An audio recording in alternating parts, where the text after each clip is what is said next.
Hello everybody, welcome to today's video. Today we're going to be covering the graphs of sine and cosine functions. So we'll be looking at the graph of y equals sine of x, where now x will be the input and y will be the output. So we're no longer talking about putting things on a unit circle, but looking at just the graphs of the sine and the cosine function. So same thing here with x as our input and y as our output, and we will graph these functions on the coordinate plane instead of on the unit circle. We'll look at the characteristics of these new graphs of sine and cosine. We'll look at sinusoidal graphs of these forms here. So I know sinusoidal implies that maybe we're talking about sine, but we'll see that these graphs look very similar. And there are some different components here. There'll be some sort of a vertical stretch, which we'll call the amplitude, and there'll be some sort of horizontal stretch or compression, and we'll call that something related to the period, and there'll be some other value here that will correspond to a phase shift, and there'll be some other value here that corresponds to a vertical shift. And then we'll look at finding all those values from these sinusoidal graphs, and then we'll talk about finding key points in a full period so that we can go ahead and graph these ourselves. So let's get into it here. The first thing we are going to do is graph the sine function on the xy plane here. So here we're putting in x values, and here the output will be the y value here. So what we're graphing, and maybe I should have written it explicitly, is y is equal to sine of x, and we're going to get this graphed here. So I have all the values just written down here. We're going to be plugging in 0, and we will get that sine of x is equal to 0, and we'll plug in pi over 6, and we'll get that sine of pi over 6 is equal to 1/2, etc. So let's get some key points marked on here. So to get one full period, we're going to need to get up to 2 pi. So I'm going to mark 2 pi there so I can get a full period, a full rotation of the sine function. And then I'm going to cut that in half. And I'm just trying to get my graph labeled in a nice way. So going through and marking like 1, 2, 3 is not going to be the thing we want to do here, because our inputs are all of these different values of pi. So what I'm doing here is I'm trying to break apart my number line, not by 1, 2, 3 units, but by pi units and fractions of pi here. So I started with 2 pi, and then I am cutting that in half, and I know that that's going to be pi. And I can cut each one of those in half, and I know that this would be pi over 2, and this one over here would be 3 pi over 2. And then I could cut each one of those in half, and I know that this right here would be pi over 4. This here would be pi over 4, 2 pi, 3 pi over 4. Then we'd have 5 pi over 4 and 7 pi over 4. So that gets some big clear points in here for us to look at. So if I'm kind of thinking, I've got 0, pi over 4, pi over 2, 3 pi over 4, pi, 5 pi over 4, 3 pi over 2, and 7 pi over 4, and 2 pi. So those are the ones I have marked on here so far. To get the other ones here, I'll just change color, because these ones aren't as easy as just cutting segments in half. Pi over 6 is just to the left of pi fourths, so there's pi over 6. And pi over 3 is just to the right of pi over 4. So I can get those kind of roughed in there. So those aren't exactly in between, but they're more close. They're closer to pi over 4 than they are to the midway points there. So, and I can do the same thing over here. Around 3 pi over 4, there will be 2 pi over 3, and there will be 5 pi over 6. And then around 5 pi over 4, there'll be some values, and around 7 pi over 4, there'll be some values there too. And we'll just rough those in as we go. Well, let's just write them in here. So 5 pi over 6, 7 pi over 6 is here. I just want this to be as complete as possible. Maybe on the next one we get a little lazy, but 7 pi over 6, and here's 4 pi over 3.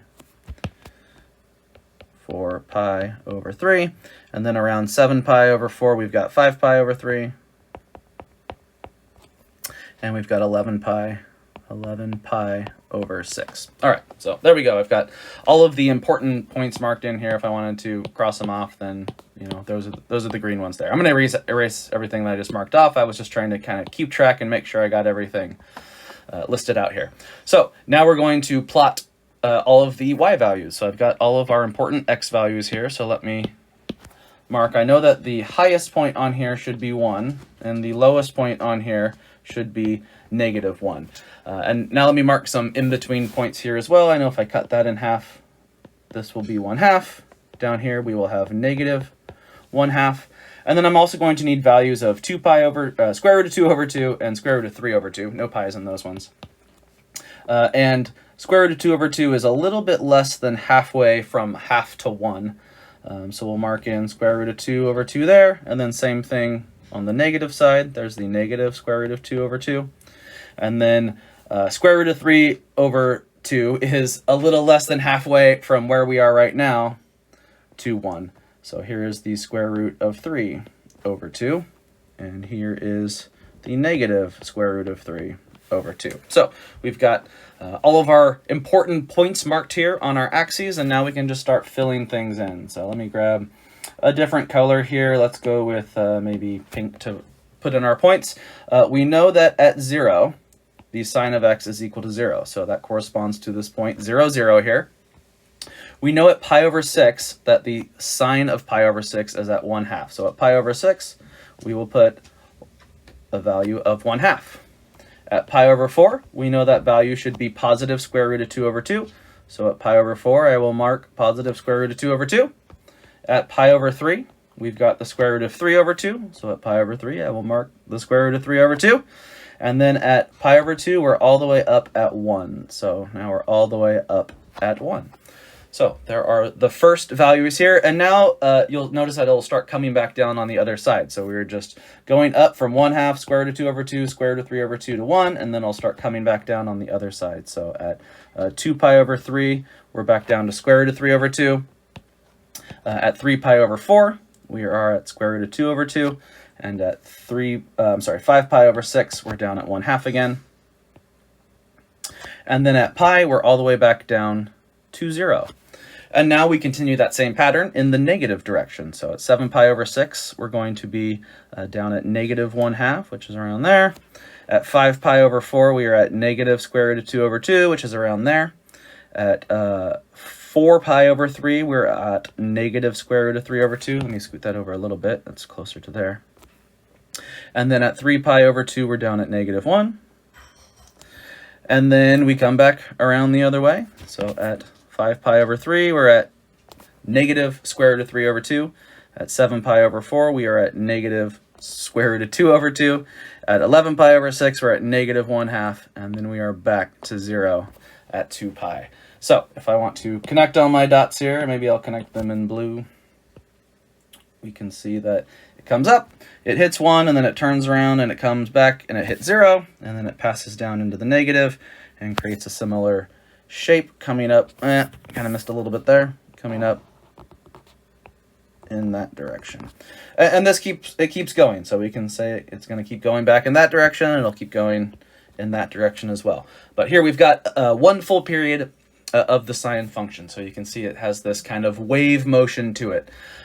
So there we go. There is graphing the sine function. Looks much different than on the unit circle, but this is just kind of the values that we're finding on there. Instead of looking at them on a unit circle, we're mapping the x, y points where the input is x, the output is the sine of x. So there we go. Next, we will take a look at graphing the cosine function. So we're going to do the same thing. So I'm going to go through this process again. I think this is important to see. Our goal at the end of this is to be able to graph these functions on our own, and being able to mark in these important points on our axes here is a good thing to start practicing. So I know I'm going to need to get up to 2 pi here. So let me start cutting things in half. That means that pi is going to be around there. If I cut those in half, that means that pi over 2 should be around here.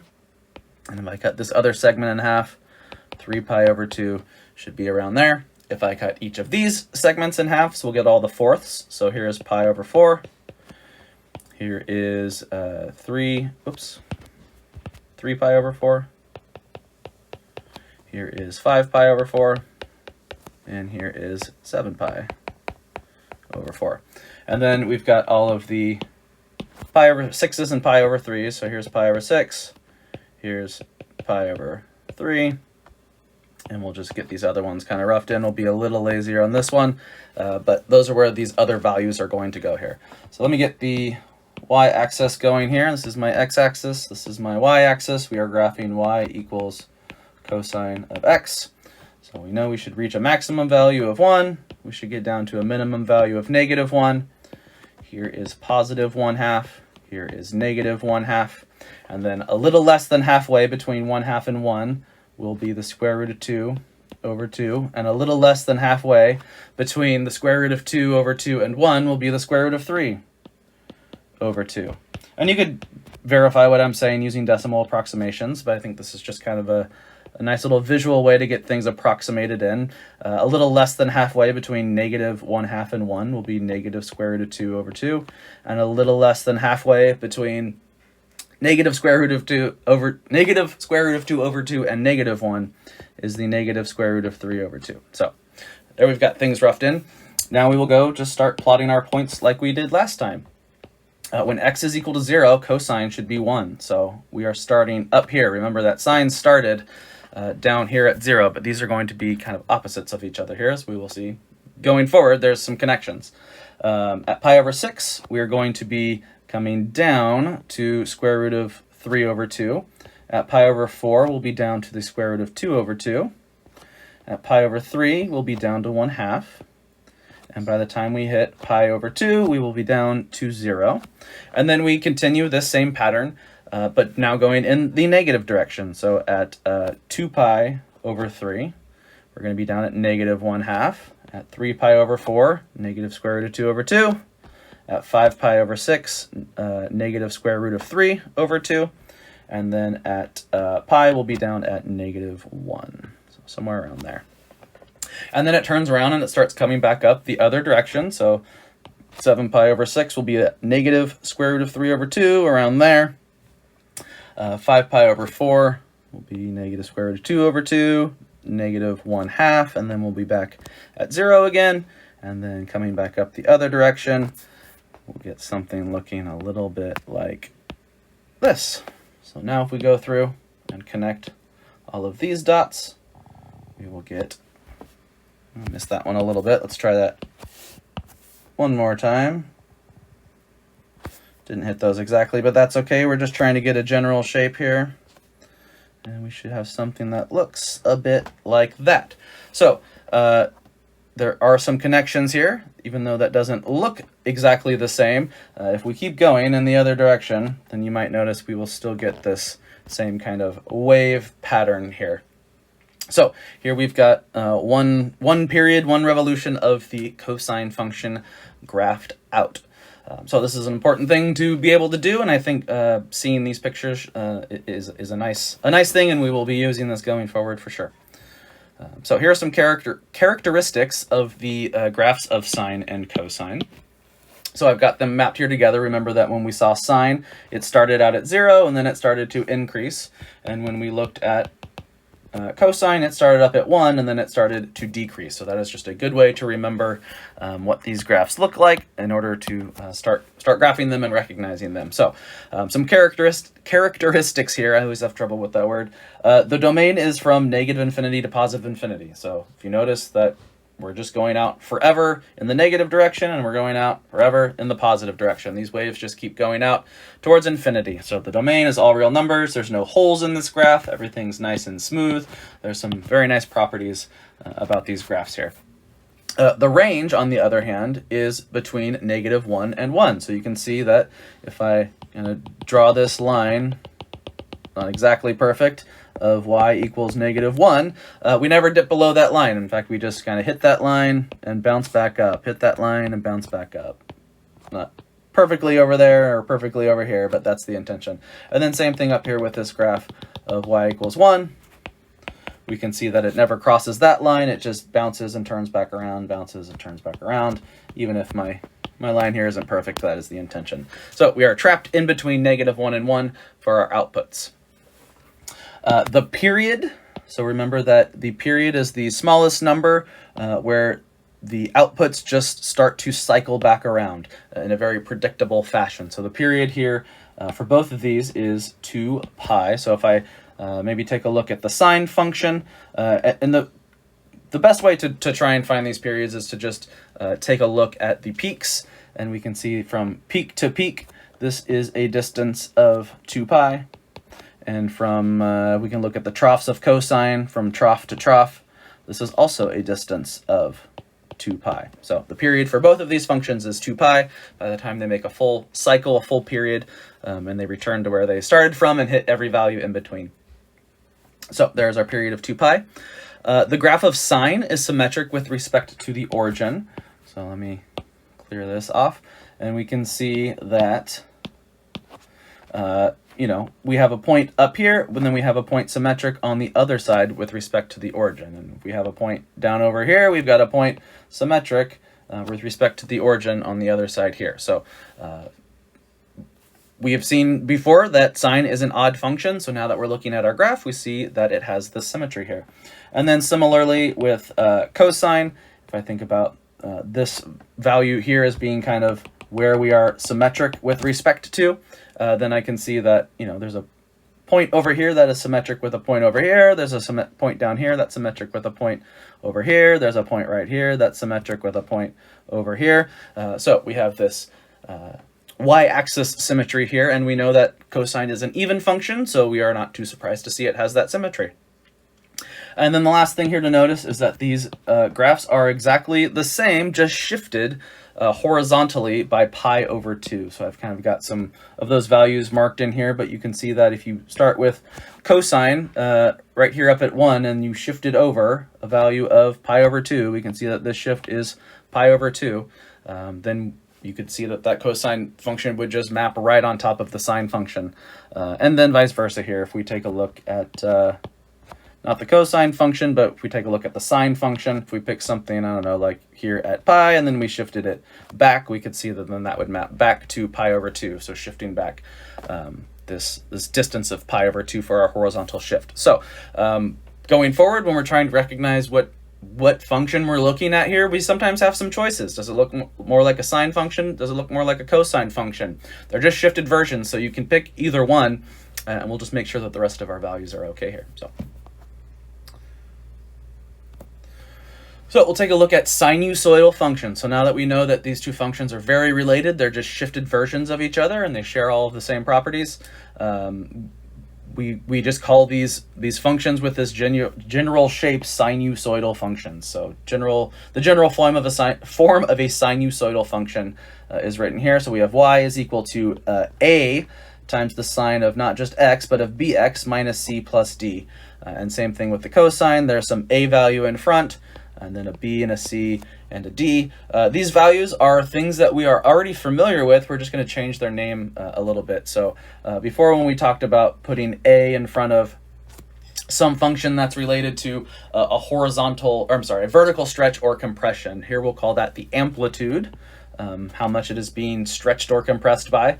The b value in previous functions corresponded to how much we are horizontally compressing or stretching. Here that's going to be related to the period. Is the period going to get stretched or is it going to get compressed?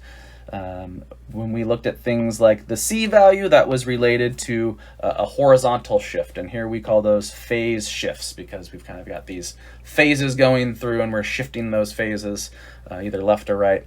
And then d, we're adding some value to the outside of the function once we're done, and that is going to correspond to a vertical shift just like it did before. So we're going to cover all of these transformations individually. I just wanted to point them all out at once here and just see that we're going to look at functions of this form. They are called sinusoidal functions. It doesn't mean they're always in terms of sine. We can have them in terms of cosine as well. That is just the name of them. So we will start with amplitude here. So we have functions of the form y equals a sine of x or y equals a cosine of x. And the value of a here corresponds to a vertical stretch if the value is bigger than 1, or a compression if it is between 0 and 1, so some sort of fraction. And if a is negative, then that would also correspond to a reflection over the x-axis. So everything that we've seen before corresponds here. We're just viewing it with a little different language and a little different lens here. So we call that the amplitude, and it is the absolute value of a. So if we get a negative, it will correspond to a reflection, but we're not so concerned with the negative part of it. It is the absolute value, which tells us how much we're going to stretch or compress. So that is what we call the amplitude. And it's also the amount of deviation from some central position known as the midline. So here, if I try and draw it in. We have a midline here of y equals 0, and this is the halfway point in between the maximum and the minimum values here. So here we can see, I guess depending on which one we're looking at, if I'm looking at f of x equals 4 sine of x, we can see that things have been stretched up by a factor of 4 and stretched down by a factor of 4 as well. And then right in the middle is that midline there. So if we want to find the midline, it's going to be 1/2 of the maximum value minus the minimum value. We're just trying to find that halfway point. It's literally the average between the maximum value and the minimum value should find you the halfway point there. Then we take an absolute value just in case some negatives happen to appear in the process. We just want to make sure that our amplitude is always positive. So there is amplitude. Next, we will talk about the period. So this is, we talked in a previous video, the smallest distance where you complete a full rotation here and you hit all of the points before it goes through the same pattern again. So here we can see that the value that we're multiplying by is not on the outside of the function, but is now in the argument, in the input of the function. So this value here is going to correspond to a horizontal stretch or compression depending on the value of b. We'll always make sure that our b is positive in this class. So you can see that there's an absolute value down here. Depending on how you're thinking of things, you can just use the even and oddness of sine and cosine to get negatives pulled out of the argument. So we'll always assume that our b is positive here to keep things nice and straightforward. But this value of b will change the period length. It'll either stretch it or compress it. So we know that the period normally is supposed to be 2 pi. Whatever value of b we have here, we'll divide 2 pi by that. And that will give us the period length, where we'll get one full wave of our function. So let's look at some examples here. I've got some different ones for this. First one, it says b is equal to 1. So here we would be talking about sine of 1x. Yeah, I guess we're doing sine of bx, just in one revolution from 0 to 2 pi. So this is just our regular old sine of x. And here if b is equal to 1, then the period, we'll just call that p, is going to be 2 pi over 1, which is just 2 pi. So this is just going to be our standard sine function. So we're not going to go through and mark every single point in here, but we can just mark the quote-unquote important ones here. We'll call them the key points, where the function turns around and where it goes through 0. So we know that the sine function starts down here at 0, 0, 1.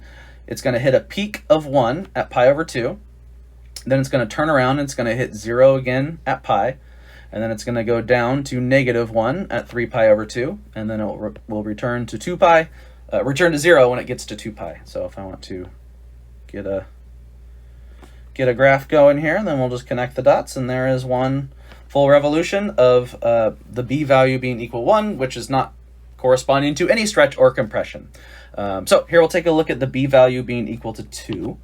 So this would correspond to the graph of sine of 2x. So what's the period going to be here? Is it going to be a compressed period? Is it going to be a stretched period? Well, let's take a look. The period is going to be equal to 2 pi over 2, which means that a full period should complete in just a distance of pi, meaning by the time we get to here, we should have a full revolution. So let's get that marked in a little bit better, but that is the idea. I'm not going to have things turning around at pi over 2, but they're going to be turning around at pi over 4. So we'll mark some halfway points in here. There should be one at pi over 4. I'm not sure what's going on with my pen down here. If I move it a little bit, we'll mark one at 3 pi over 4. We'll mark one here and we'll mark one there. I won't write in all the values, but now maybe I'll change color just so we can see this visually. We're still going to start at 0, 0, but now it's going to turn around at pi over 4. It'll cross at pi over 2. It'll bottom out at, if I mark my 1 and my -1 to be clear here, it'll bottom out at 3 pi over 4 and then turn around, and then we'll just keep this pattern going of marking the spots where it turns around and where it goes through 0. And now if I want to connect the dots, we'll have something that looks like that. There's my one full revolution, my one period that I've squeezed in just pi, and then we'll get another one in here. Since we're graphing from 0 to 2 pi, we can see that we get 2 full periods in 2 pi, because a single period is just a length of pi. All right, let's take a look at the next one here. here we have a b value of 1/2. So here we are graphing sine of, I could say x over 2, or 1/2 x. This also says sine of 1/2 x. You can see it in both versions. Sometimes you just stick the x in the numerator. So if I want to take a look at the period here, now I'm going to do 2 pi divided by 1/2. Now this is the same as 2 pi times 2 over 1, which is 4 pi. So now we're looking at 1 full revolution being completed in a distance of 4 pi. Since we don't need to get a full 4 pi, 4 pi is going to happen out there somewhere. I don't even have enough room on the screen. But that just means I'm going to only squeeze in a half revolution from 0 to 2 pi. So that means that instead of things turning around, normally they turn around at 1/2, pi over 2.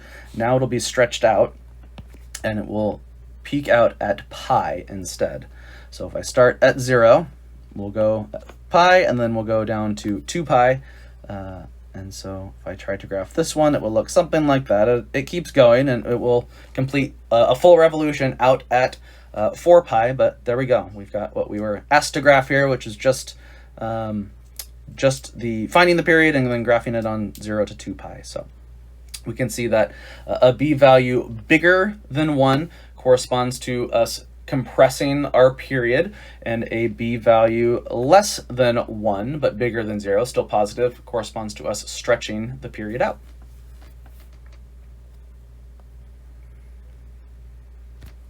All right, next we'll take a look at the phase shift, which is also a horizontal shift of moving this function to the left or to the right.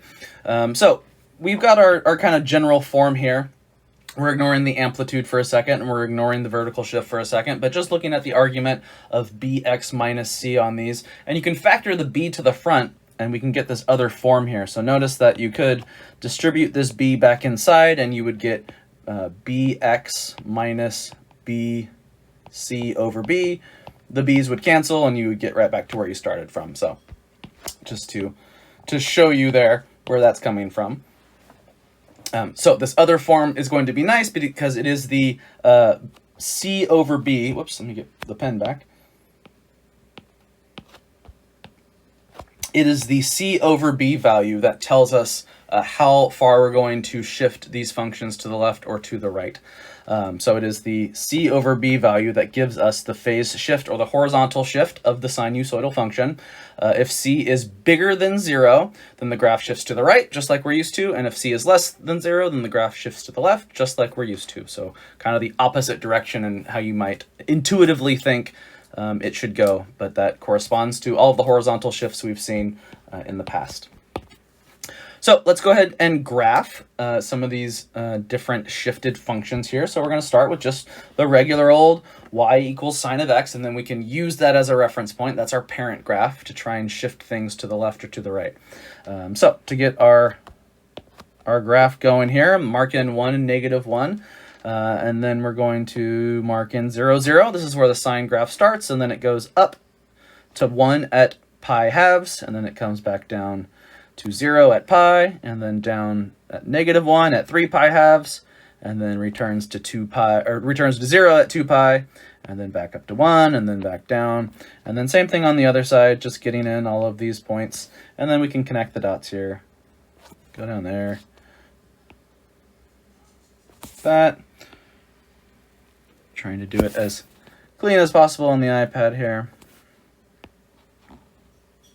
Won't turn around quite that quick, but down like that, something like that, something like that. So here we have got just our regular sine of x function. We'll change color, and now we will graph the same function, but it will be shifted here to the right by a value of pi, meaning that if I take this point here, my 0, 0 point, I'm going to shift it over here, and it's going to start here. So this is my bottom point, and now we're going to start heading up. So remember, my next point here is also going to get shifted over by pi. So I'm at pi halves. I need to get to 3 pi over 2. So I'm going to go erase those arrows, but this is the idea, that these points are getting shifted to the right by a value of pi. So I've got that one, I've got that one. This point here is also going to get shifted over here. This point down here is going to get shifted over here. The point that was here is going to get shifted over here. And then I can move this guy here. And now I can maybe just start connecting some dots. So let me get rid of these arrows just to keep the graphs as clean as I can here. But here we were starting at pi and going up, and then turning around and coming back down, coming down here, and then back up, and then down this way, just to keep the graph. Oop. Come on. I know I'm going to top out over here. So there we go. Now we've got the graph of sine that has been shifted to the right. All of these points here have been shifted to the right by 1 unit. I'm sorry, by pi units, not by 1 unit, by pi units. Okay, we'll take a look at the next one here. And we'll do this one in blue. Let's do it in pink, just to get a little color value difference here. So here we will do sine of x minus pi over 4. So we're not shifting things to the right by pi, but by pi over 4. So I might want to mark some other points on here. Since I only have the reference points for pi over 2, it might be helpful to put in things like pi over 4 and 3 pi over 4, etc. So let's get in these pi over 4 values here so that I can start shifting points by pi over 4. So instead of our point starting here, it's now going to be shifted over to the right by just pi over 4. And instead of this value maxing out at pi halves, it'll be shifted over by just a value of pi over 4. So that'll be at 3 pi over 4. And then et cetera, et cetera. This guy's going to get shifted over pi over 4. This guy's going to get shifted over pi over 4. This guy's going to get shifted over pi over 4. This guy's going to get shifted over pi over 4. So now if I start connecting my dots here, we'll see that we should have so the yellow graph is the sine graph, and we should see that it follows just to the right of the yellow graph, always consistently at a distance of pi over 4. So we can come back this way and make sure I get these plotted in correctly here. This guy would come over to pi over 4, so this would come down here. And then there's the pi over 4 there. So something like that. So there we go. So we've got our graphs being shifted around, these phase shifts. They all look very similar. They're just being shifted by the units here. So if these values here were positive, if we were getting like x plus pi, then that would correspond to a shift going the other way, because that would mean that the sine or the c value is negative. So there we go. There is our phase shift. Now I'll take a look at vertical shifts. I think that these are probably the most graspable of all of them because they're the same as we saw before. If you add some value to your function when you're done, you're going to shift it up. If you subtract some value from your function when you're done, you're going to shift it down. So here we'll just take a look at sine x plus d or sine x whoops, I wrote, oh yeah, plus d is what I want for both of them. Sine x plus d or cosine x plus d. And the value of d corresponds to the vertical shift. If it's positive, it goes up. If it's negative, it goes down. And then the midline here, this is another point. So the midline, which is going to be the spot right in between the maximum and the minimum value, it's the average of the max and the mid, is going to be the line y equals d. So it's just whatever shift. So normally our midline is at y equals 0 if we don't shift it anywhere. So it makes sense that if we're shifting it up 2, then our midline would go from 0 to 2. And if we're shifting it down 5, our midline would go from 0 to -5. So let's take a look at a quick example here. Erase all of my scratch. First, we'll just graph the regular old cosine function. So cosine starts up at 1. And then it turns around and it comes down to pi over 2. It'll be 0. It'll be 1 at pi.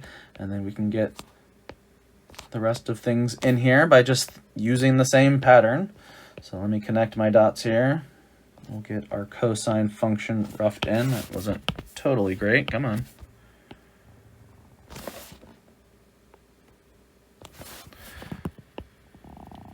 All right, so not a great graph, but it'll work for us here. So now if we're looking at the cosine function shifted up 2 units, we'll just shift the entire graph up 2 units. So this guy here is going to move up 2 units. This guy here will move up 2 units.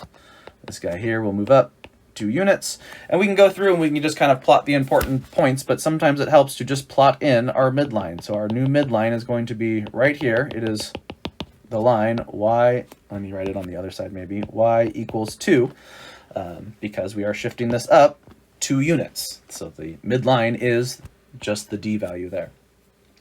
And now I can get things kind of roughed in a little bit easier because I have some sort of reference midline here.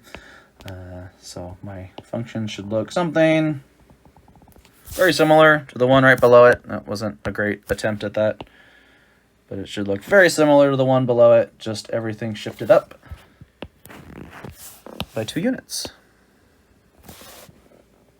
Let's see, we'll hit there, and then we'll be down there. So there we go. This d value at the end corresponding to a vertical shift.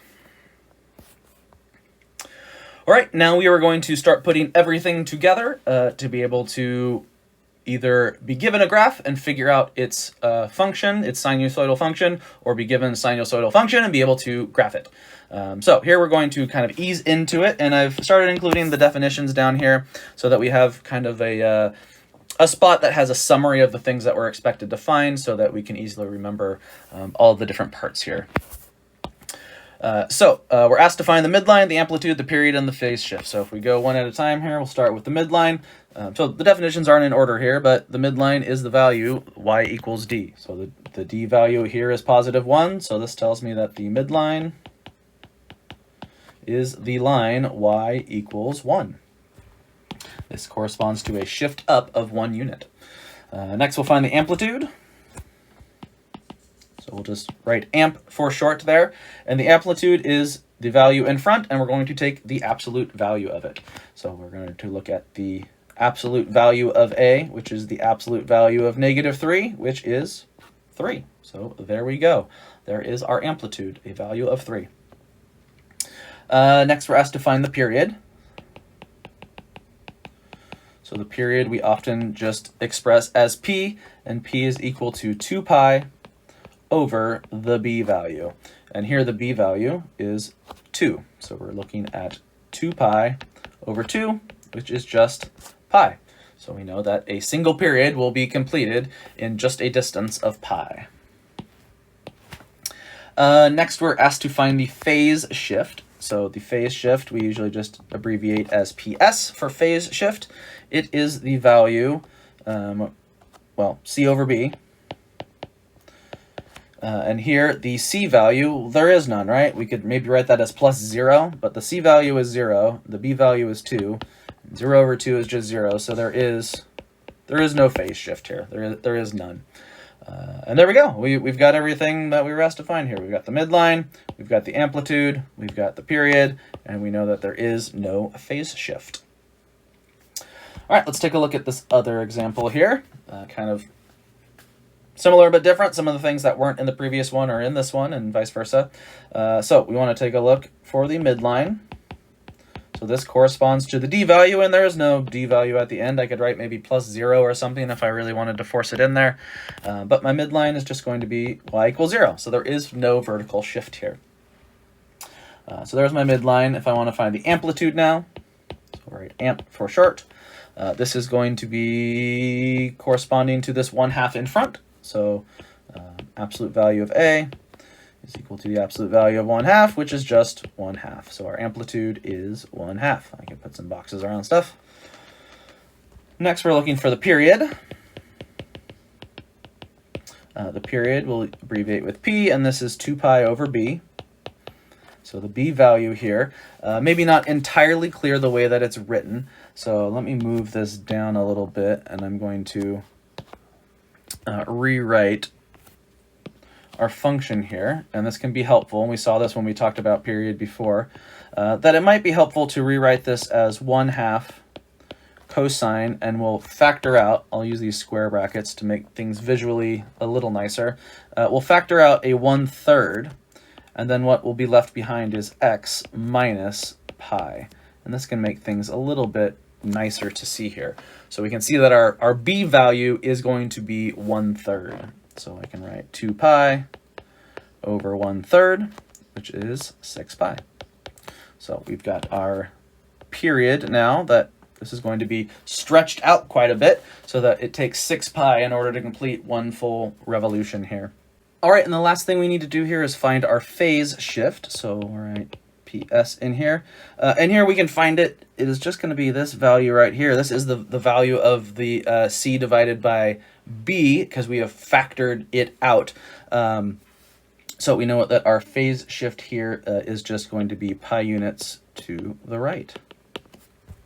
So again, we can just get that quickly because in the very beginning, we focused on that value and we factored out the B in order to get, maybe if I go back and just show you that that's what we want to do. Once we factor the B to the front, what we get is the C over B value here. Once we factor the B to the front, what we get is the C over B value here. So what we did was we factored the B to the front, and we got the C over B value here. So we know that that's just going to be pi units. Since it's positive, we're going to shift it to the right. So there we go. We have got all of the values here that we were asked to find.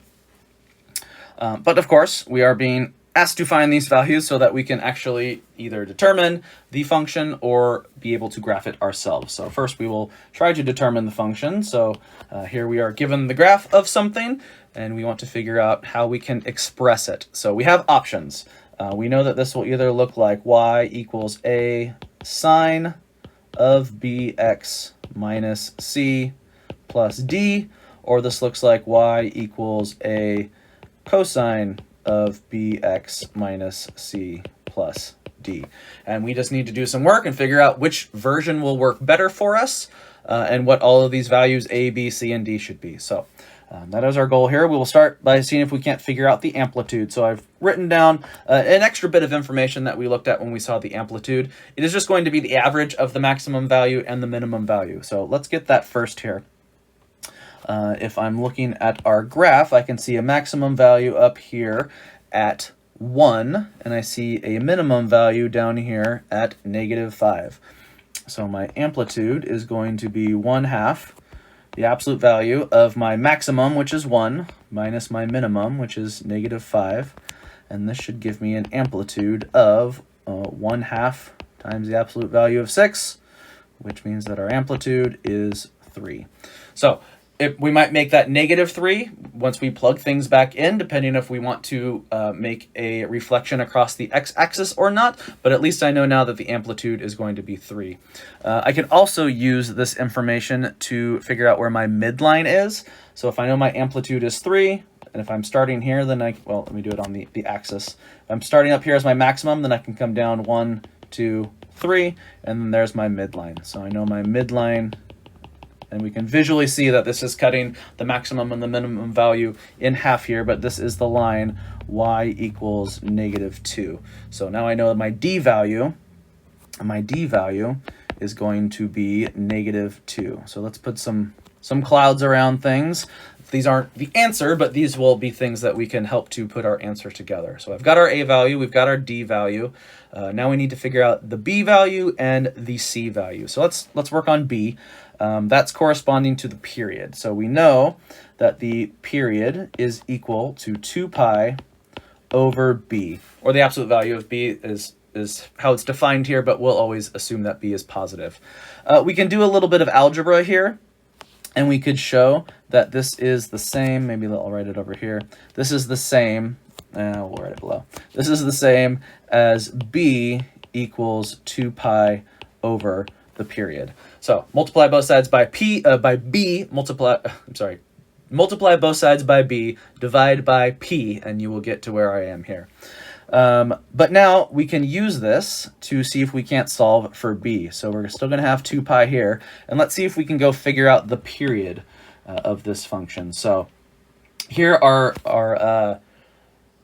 x-axis isn't marked out in pi's, it's marked out in just units, 1, 2, 3, 4, 5, 6, 7 here.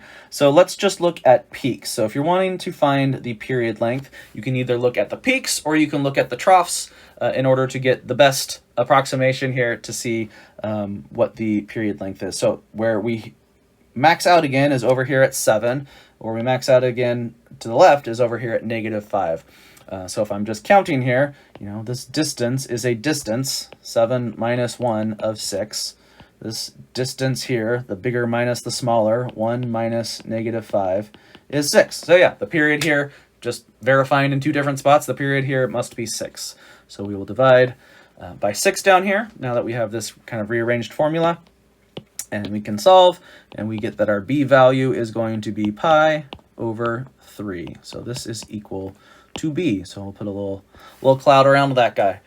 And now the last thing we need to figure out is the c value. So once we're figuring out the c value, it's time to make a decision. Do we want to use the sine version or do we want to use the cosine version here? So let's take a look at this graph here. Let me erase everything that I had on there from before. I can get rid of the midline. Does this look more like a sine function that's been shifted to the left or the right, or does it look more like a cosine function that's been shifted to the left or the right? Once we make that decision, that'll help us figure out if we want to make the a value positive or negative. I tend to try and make my, well, it really does depend on how things look here. What I'm noticing is that this looks like a cosine function that's been shifted to the right by 1 unit. So remember that cosine always starts up at 1 and then starts to come down. And I can see where that is. I can see that that happens at a nice defined spot. If I wanted to try and see if I could use the sine function, remember that would start at 0. So that would correspond to this. And I can't really tell how far that's been shifted to the right there. But I can tell that if we're going to start here, exactly where that is. So I think cosine is the one we want to use here. I can tell that this is a cosine function shifted 1 unit to the right. So I might even write that down. Cosine shifted right 1 radian. So remember that our x-axis corresponds to radians here. So if I want to write this out, let's get rid of sine. That's not the one we're going to use. We're going to use cosine. Let me see if I can't get some... Oh, if it's shifted 1 unit to the right, then that tells us that c over b is equal to 1. So we can just use that to do this here. So that's going to be our phase shift. Our phase shift is going to correspond to c over b being equal to 1. We know something about b, so that'll tell us what c is pretty quick here. But I can also write this as y equals a cosine of b, and then factor that out, and we'll get x minus c over b. So having it in this form can be kind of nice too, because now I'm ready to start putting everything together. Let me see if I can't make a little bit of space here. Let's just move this over to the right. So now if I'm going to start plugging things in, I'm going to get y equals, our a value is going to be 3. This is corresponding to a vertical stretch of 3, an amplitude of 3 from our midline. We're doing cosine, and we're doing a b value of pi over 3. X minus our c over b is just 1. And then we want to subtract 2 from the end here. So I'm bleeding into my work a little bit, but this is our answer, if I can get a box around it. So this answer totally works. We could also multiply that out and get the other version. So maybe I'll go erase some things and make some space here. Let's get rid of this, and we'll get rid of this, and we'll get rid of this, and we will move, whoops, that up there to make a little space. And now we can multiply things out. If we just want to see it in that other form, we can write this as y equals 3 times the cosine of, we'll multiply this out, we'll have pi over 3 times x minus pi over 3, and then we can subtract 2 at the end. So both of these answers perfectly valid in my opinion. One is just the factored form with the b factored out, which can sometimes help in our graphing or ungraphing here, figuring out the function from the graph. Sometimes distributing that b in can be helpful for what we want to figure out. So there we go. We have figured out the equation here from the graph. I think what we would like to do now is go the other direction, which can sometimes be the more difficult direction because we need to get things placed in just right here. Okay, so we're asked to determine the amplitude, the midline, the period, the phase shift, and key points in one full period. So this is the new thing that we didn't see in the last one, is in order to get things marked in, we've been marking in these key points as I've been graphing things, right? I've been saying like, okay, it starts here, and then I know it hits 0 here, and then it bombs out here, and we've just been marking in these key points where we know things turn around, and that's like blocking things into quarters. So we'll see that pop up as we go through here. But okay, let's go through and just find all the things we're asked to find. So the amplitude here is going to be just the A value in front. So we know that this is going to correspond, all right, this absolute value of A is equal to 2. It's positive. We know that now I'm going to go up 2 from the midline and down 2 from the midline. The next thing we're asked to find is the midline. That corresponds to this D value at the end. So the midline is going to be, write this down, midline is going to be Y equals 5. So I already know I can go up 1, 2, 3, 4, 5, and I'll have a midline up here, and this will be kind of bouncing around like that. So I'm not going to put that in right now. I'm just kind of thinking as I'm going of what this graph's going to look like. Next, we're asked to find the period. So if we want to find the period, that is 2 pi over the B value. Here the B value is 4. We can factor this out. In fact, maybe we'll do that right now as we are writing stuff out. This is the same as 2 cosine. We'll factor 4 to the front, and then this will look like x minus 3 pi over 4. Just in case we want to see that C over B value, specifically from when we write down the phase shift. So we've got 2 pi over 4 is our B, which means that our periods are going to be pi over 2. So we've really got some things moving pretty quickly here. So our normal period would be 2 pi. Here this has been compressed to get a full period in a distance of pi over 2.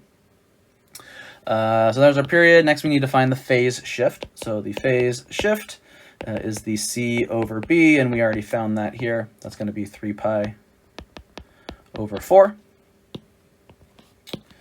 And now we need to find the key points in one full period. So I've included that. This hasn't been an instruction that we've seen yet, but we can add this to our list now. That one full period normally occurs between 0 and 2 pi. We could shift that wherever we want. We just need to be between any two values that have a distance of 2 pi. So 0 and 2 pi is a natural place to start. And then we'll put our argument right in between it. We know that bx minus c needs to be completed within 0 to 2 pi, and then we can solve for x to get what we want. So that's what we're going to do here. We're going to say, where do I want to do this at? That 0 is less than or equal to 4x minus 3 pi less than or equal to 2 pi. And we'll solve for x. So we'll add 3 pi to both sides. This will give us 3 pi less than or equal to 4x less than or equal to 5 pi. And then we'll divide everything by 4. So we'll have 3 pi over 4 less than or equal to x less than or equal to 5 pi over 4. So now I know, and this is going to help us get things roughed in, that we should be able to complete a full revolution starting at 3 pi over 4 and ending at 5 pi over 4. I meant to make this note when we talked about our period, so maybe I'll move our phase shift information down. But as we're thinking about breaking our period apart, remember that I said we need to get all of the revolutions in between a distance of pi over 2. What we're going to want to do, there's 4 key points, or I guess 5 if you include the endpoints, but there's we need to break essentially one period into fourths so we can mark in a top, a middle, a bottom, a middle, and get back to the top again. So we'll see this as we go forward, but what we want to do, and maybe I'll do this in a different color, is look at breaking, I'll write this down, note, we want to break the period into quarters so that we can get in these key points. So to find that little distance, we will do, if I want to break something into quarters, I'll multiply it by a quarter. So we're going to multiply a quarter by pi halves, and we're going to get pi over 8. And this is really what is telling me how I should break my graph apart. Like where are all the important parts happening? They're happening every pi over 8. So that's what we're going to go mark in here. And then we will use that in conjunction with what we found here to start getting our graph roughed in. And then we'll make our vertical shift at the end here. I should, for completion, write +2 at the end. Or +5, I'm sorry, +5 at the end here. Forgot that portion. Okay, so I'm going to use our information over here that I should be breaking my graph into important key points every pi over 8. So let's get those marked in here. So that means that this is pi over 8. This is pi over 4. This is 3 pi over 8. This is pi over 2. This is 5 pi over 8. This is 3 pi over 4. This is 7 pi over 8. This is going to be pi. This is going to be 9 pi over 8. This is going to be 5 pi over 4. And now I've got the ones that I was concerned about. 3 pi over 4 and 5 pi over 4. I've got those on here. And I know I should be able to fit one full revolution in between those two values. So let's take a look here. I'll go back to green. I know that cosine at 3 pi over 4 should be up at 1. So let's mark some values here. 1, 2, 3, 4, 5, 6, 7.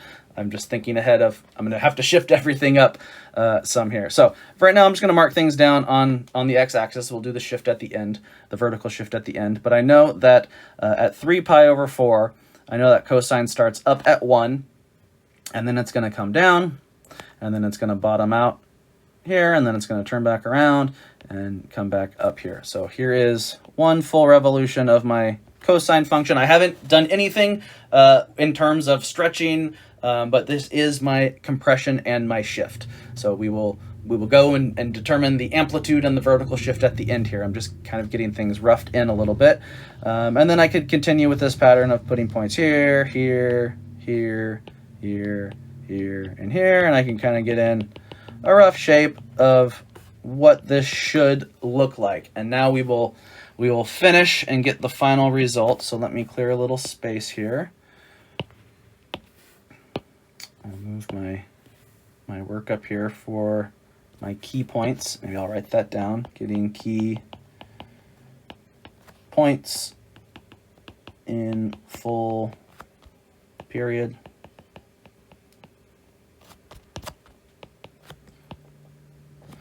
And now I can shift everything up.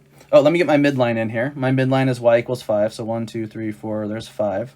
So here's my midline of y equals 5. And then let's do this in pink or something. We haven't done that one.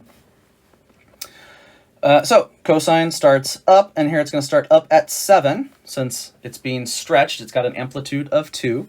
Whoop, I don't want to start there. I want to start, this is still 7, but I want to start where I started before, here, at 3 pi over 4. And then it will come down and hit our midline at 7 pi over 8, and it will bottom down here at 3 at pi. And now I can get the rest of these important points kind of just marked in here at where things are going to hit the midline, bottom out, hit the midline, top out, hit the midline, bottom out, etc. So let's get this graphed in here.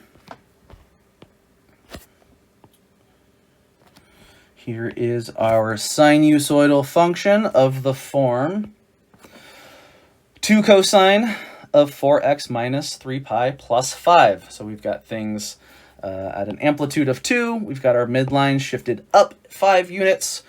We have a period that has been compressed to fit a full period into pi over 2. We can see we're going from a trough to a trough in a distance of pi over 2. So we got our full period in there. We've been shifted over to the right, 3 pi over 4. And there we've got it. We've got our full graph in here. So there is just putting all the pieces together in order to get them in here. So there we go. It looks like with that, it is time to practice. So good luck with the homework. Please let me know if you have questions. And if you're getting stuck on anything, I'm always happy to help. And I'll see you in our next video.